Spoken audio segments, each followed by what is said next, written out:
Good morning. Happy Saturday, everyone. My name is Carlos Priano, and I'm the Public Information Officer for DEA.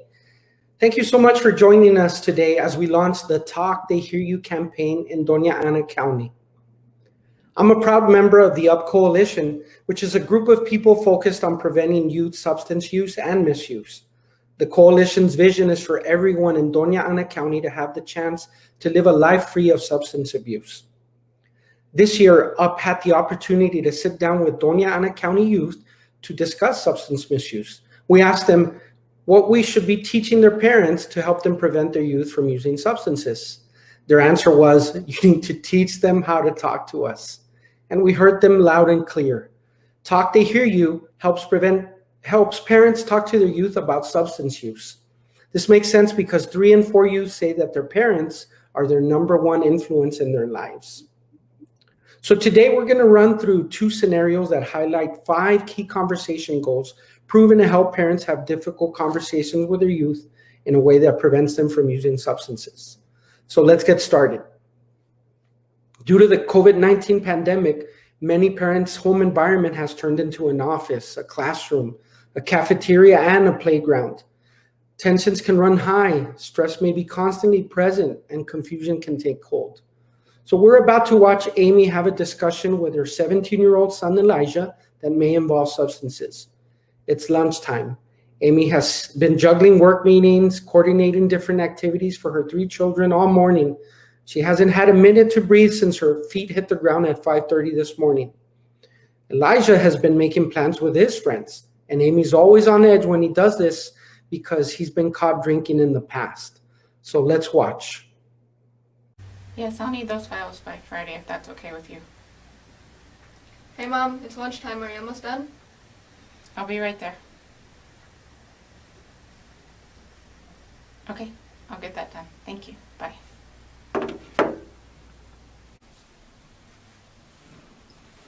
Hey son, how's it going? Hey, Mom. What are you up to? Nothing. The coach wants us to get together at the mall to go over some plays, some team bonding stuff, so nothing very much. Really? I didn't get an email or a text from your coach. Well, it was on short notice, so you should be getting it. Go grab my phone. I'm gonna text the coach. Why do you have to question me, Mom? Everything that I do, you always question me. Why do you do that? Why? First of all, don't talk to me like that. And if I want to call your coach, I'll call your coach. I'll text your coach because I'm your mother. Do you understand that? Oh, now you care about my life, huh? So now you care. Now you want to be in my life, huh? All right, just go back to your work. Go, Bill. Go. Now. You know what? I don't deserve that attitude. Next time that you need help, why don't you call somebody else? Because I won't be there to bail you out. Looks like the conversation did not go well. Everything escalated very quickly and tensions were extremely high. Although we knew Amy was feeling stressed, it turns out Elijah was also stressed about having to talk to his mom. When we take their stress into account, it's easier to de-escalate these tense moments. So let's talk about these 5 goals. Number 1, it's important to voice to your child that you care about their health, their wellness, and their success. You know how much you care. Make sure to communicate that. Number 2, it's crucial to communicate your disapproval of the substance use. 3, make sure they know you're a good source of information. 4, let them know that you're paying attention. And 5, help build skills and strategies to avoid substance use. So what happens when a parent voices and shows these characteristics to their child in a highly stressful conversation? Well, let's see what that looks like. Yes, I'll need those files by Friday if that's okay with you. Hey Mom, it's lunchtime. Are you almost done? I'll be right there. Okay, I'll get that done. Thank you. Bye.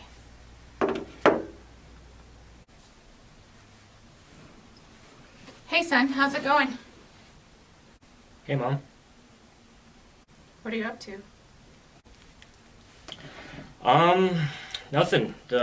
The coach wants us to get together at the mall to go over some plays, some team bonding stuff, so nothing very much. Really? I just got off the phone with the coach and he told me you haven't been attending practices lately. Yeah, I have been. That's why you gotta show up today, Mom. Okay, let's take a couple of steps back. I know you're lying to me. You know you're lying to me. What's going on? We need to talk about this. But what do you mean? Can I ask you an honest question? Are you drinking again? I know we've talked about this, but I want you to know that I'm still here to listen to you. I remember the talks, Mom. I hate that I can't even get anything by you. I'm glad you know that things will never get by me, but I really want you to know that I'm still here for you. I'll always be here, and I'm glad that you can remember the talks we had. I know, Mom. I know. Well, I'm glad you know. Now come on, let's go make lunch.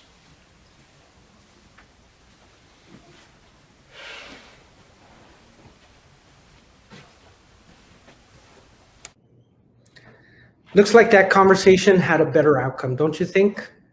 Amy was able to show Elijah that she was paying attention. When things started to get heated, she was able to de-escalate the situation by literally voicing, let's take a step back, take a breath. Once the tension settled, Elijah was disarmed when Amy voiced her care by stating that she would always be there for her son no matter what. That built up a level of trust and mutual respect that's going to continually grow. Let's go into our second scenario. Things are starting to transition to a new normal. Some students are back in the classroom. Parents are back at work in the office. After everything we faced last year, this transition may be tough. Parents are likely to come home from work tired, exhausted, drained from being back in the office. Natalie's dad just got home from work and he's going to try to shake off a little bit of the stress. But little does he know, Natalie is trying to shake off some stress of her own. You see, Natalie recently went back to school and walked in on some girls vaping in the bathroom between classes. Natalie felt pressured by other girls and ended up vaping with them. Now she feels incredibly guilty. So let's see how this scenario plays out.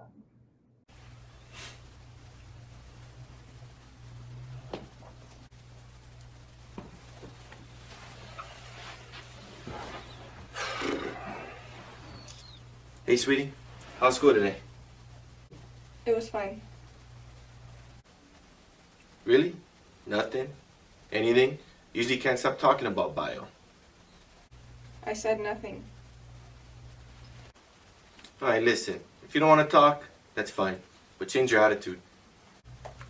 I didn't give you attitude. Yes. Yes, you are giving me attitude. Look, I work all day. You go to school all day. I'm really tired. So don't go making it worse for everybody around here. Alright? Fine then, I'll just go. See? Why you gotta act like that? What? You're acting like a brat. Now come here and sit down.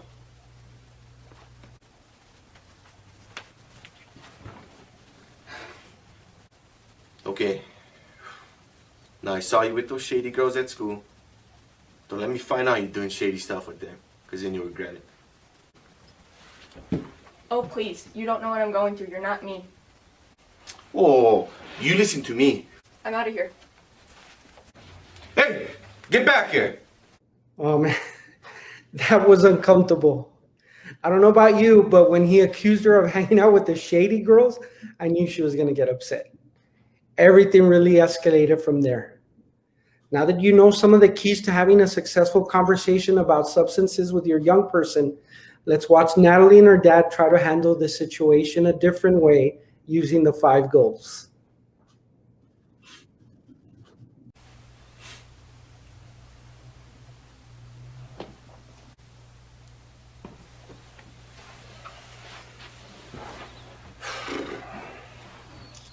Hey, sweetie. How's school today? It was fine. Really? Nothing? Anything? Usually can't stop talking about bio. I said nothing.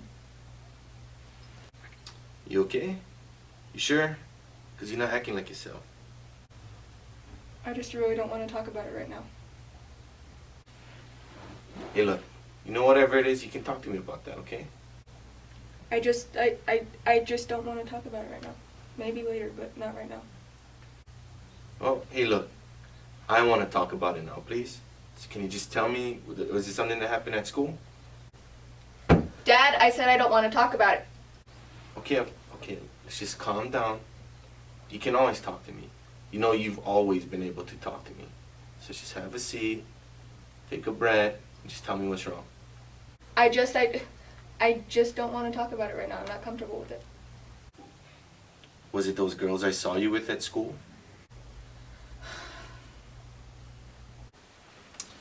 Hey, I was in high school too.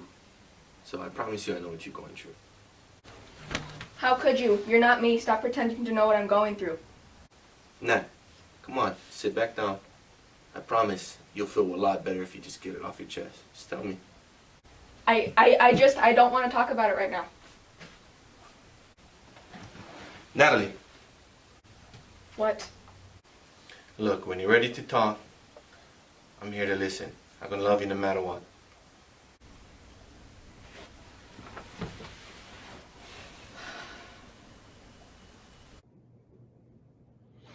Well, that was a little different. The tension was still high. She didn't really confess what she did, but I think it had a better outcome. We saw the same pattern as the first scenario, but Dad clearly showed that he cared about his daughter. He realized that she was upset and tried to be there for her. He asked questions to try to find out what's going on without accusing her of anything. He showed that he loved and respected her feelings by saying, when you're ready to talk, I'm here to listen. I'm going to love you no matter what. I like to imagine that Natalie comes clean in the future about the vaping incident. Her dad tells her that he doesn't approve. He explains why vaping is bad for her health. Then he helps her develop a strategy to overcome that peer pressure next time. We hope these two scenarios have demonstrated how these 5 conversation goals can be put to use with your youth. With graduation parties and summer right around the corner, it's a great time to start checking in with your kids because when you talk, they will hear you. If you need some practice, head to your app store, download the Talk They Hear You mobile app. This app is going to walk you through very different scenarios, very similar to these. These conversations may seem overwhelming or intimidating, but it's okay. Don't stress out about it. We have a couple of tips that we want to share with you. Number 1, start early. About 9 years old, children are ready to start having small conversations about substances.